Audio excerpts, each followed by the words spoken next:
I used to think I had to choose either paint loose and expressive or realistic and tight. But the truth is, the best results come from combining the two. What changed everything for me was to learn to stretch basic watercolor techniques, just far enough to reach this sweet spot of loose realism. So today we're going to revisit these techniques and push them to their full potential.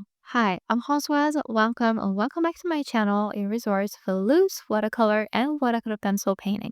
The wet on wet technique is key to building looseness because the paint stays soft and airy on wet paper. But while painting loose sounds fun and freeing, the results can sometimes feel flat, like just a puddle of color with a few details added on top.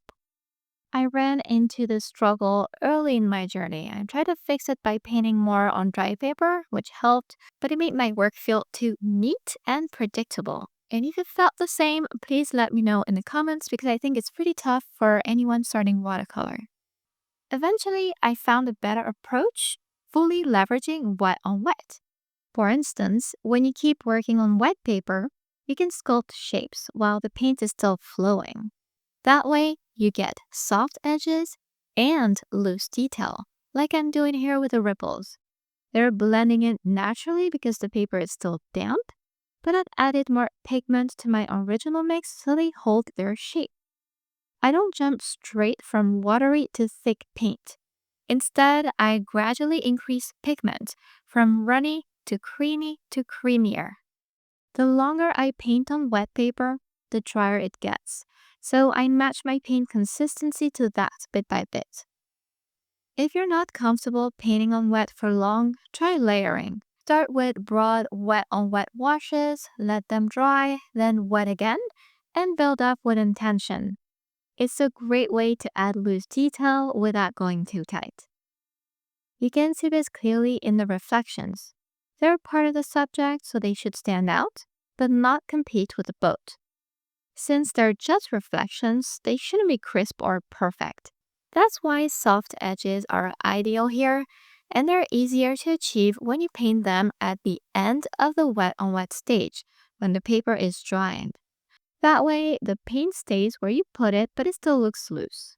That's the first thing I wish I knew when I started, and if you'd like to learn how to do it and practice, you can join my Patreon to paint along or take one of my in-depth courses. This one here is perfect to master painting on wet and finding that balance between loose and realistic. I'll link it in the description below if you want to check it out.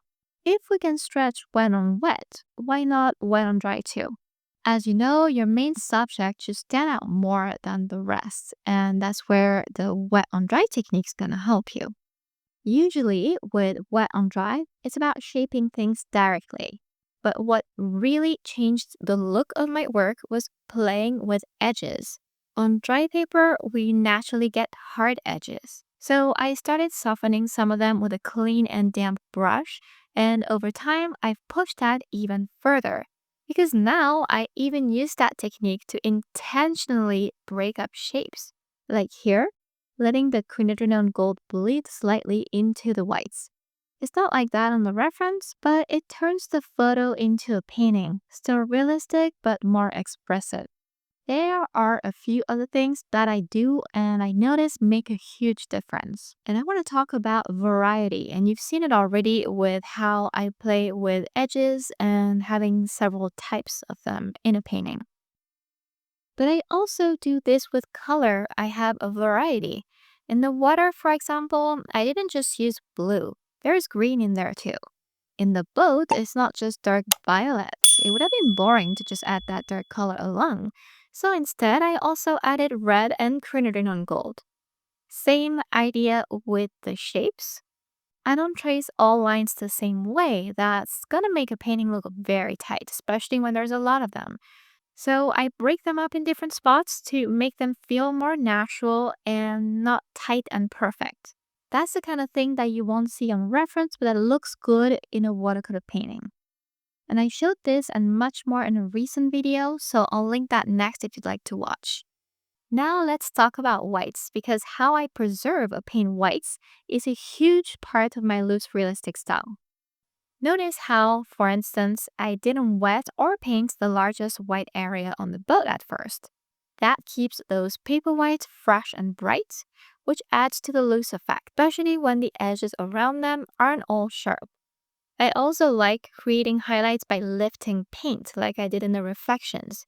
It's subtle, realistic, and it looks great because that sense of light also adds a sense of looseness, while darker colors bring contrast and reinforce shapes and in turn realism. Another thing is white gouache. I'll use it sometimes, but just a touch for small accents. I rely more on lifting or preserving whites. It helps maintain realism without making things feel tight, which gouache can do if you overuse it. And it's something I've learned to correct over time. If you go back to my older paintings, you'll notice I would use it a lot more. So I hope this was helpful, maybe even sparked a breakthrough in how to make your subject pop while still blending it into the painting, like this boat here. And if it helped, let me know below. And here's the video I mentioned about adding more variety in your painting. I think you'll enjoy it. Thanks for watching and see you next time.